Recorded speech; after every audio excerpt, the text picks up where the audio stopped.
Serious question. Does anybody work at the Department of Justice anymore other than Pam Bondi and some of Donald Trump's other sycophants? We're seeing people not just resigning en masse, over 8,000 lawyers and top staffers resigning from the DOJ.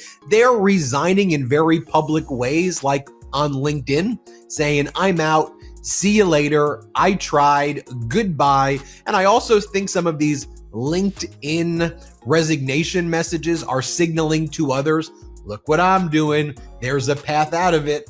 I tried. And we previously have chronicled people like in the Eastern District of Virginia who literally nailed to the wall when they walked out resignation letters that gave impassioned pleas to others. Get the hell out of here. This Trump regime gives you no chance of survival at all if you care about law and order. And I want to highlight what just went down as well. We've been chronicling how the DOJ has been losing its top talent and talent in general. As I said, 8,000 or so attorneys and staffers, paralegals are leaving. The brain drain is real. Federal judges are commenting about consistently how the Department of Justice is missing basic appearances. They're missing basic deadlines. They are not processing the paperwork. They are blowing statute of limitations. And this is, we talk about high profile cases, but across the board, criminal defense lawyers are feasting right now. They know that they can out-paper fairly easily the Department of Justice just by working a little bit harder, and the DOJ was usually the one who papered everybody else. So you may recall that last week we reported how the head of the antitrust division, somebody by the name of Assistant Attorney General Gail Slater, was forced out of her role because she did what she thought she was supposed to do. Even though she was a Trump and J.D. Vance pick, she actually believed when Trump and J.D. Vance said, we want you to go after big tech, that part of her role in antitrust was to ensure that big tech was not engaged in antitrust violations. But you see, when she did that, big tech complained to Donald Trump and they said, why is she going after big tech? We're doing your golden ballroom and we're doing your golden arch or your arc and we're doing all of these things. We're part of the same crew. You got to tell her to stop. And Trump and J.D. Vance told her, you got to stop doing this. And then she was like, no, you don't really mean that, right? And she kept on doing what she was doing. And they were like, no, you're out of here. Get the hell out of here. And they forced her to resign. But we covered that. But when you hear about a forced resignation like that, it's not just her.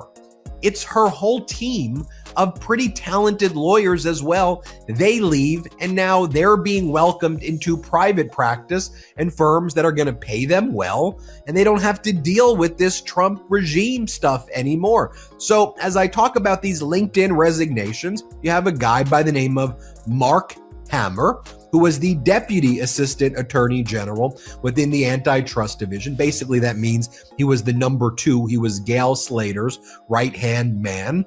And when Gail Slater left, he leaves. The whole teams go as well. And these are actually talented lawyers who are still there. These aren't the best. There is still some talent there, and then they're leaving. Here's his post on LinkedIn. When Assistant Attorney General Gail Slater asked me to join her as Deputy Assistant Attorney General at DOJ's Antitrust Division, I committed to return to public service for a year. And what an extraordinary year it has been. The year 2025 was the high watermark for civil antitrust enforcement, with the largest docket of civil antitrust litigation matters in DOJ's history.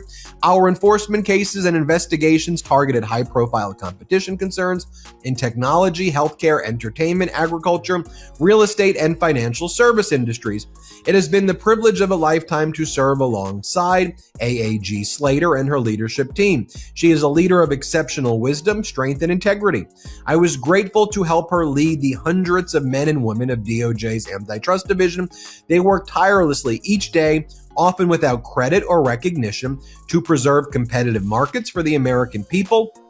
Their talent and dedication was inspiring and made my leadership role easy.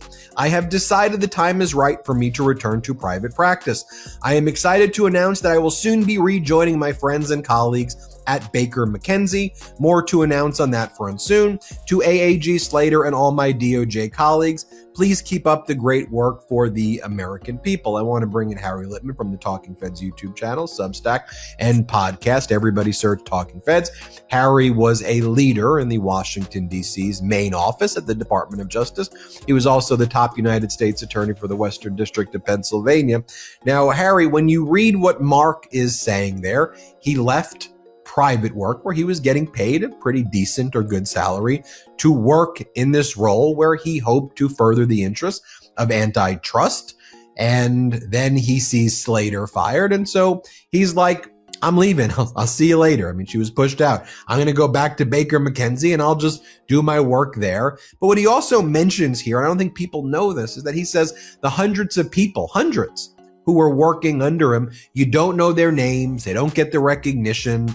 They work every day, long hours, getting paid, like still a decent salary, good salary, but far less than they would make if they were in private practice.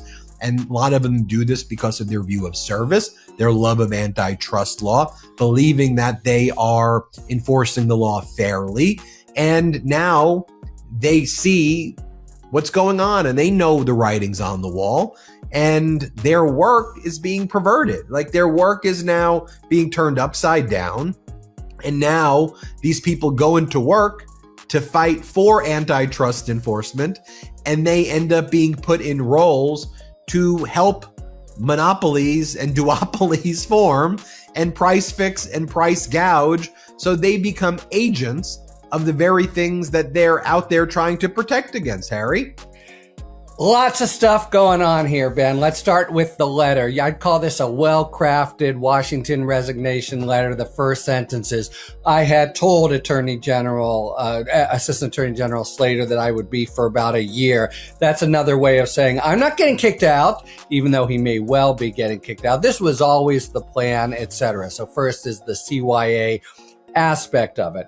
But I want to move to your basic point about the hollowing out and ravaging of DOJ, because those numbers are eye-popping, triple anything you've ever seen, but they very dramatically understate what's going on in the following respects. First of all, there are many divisions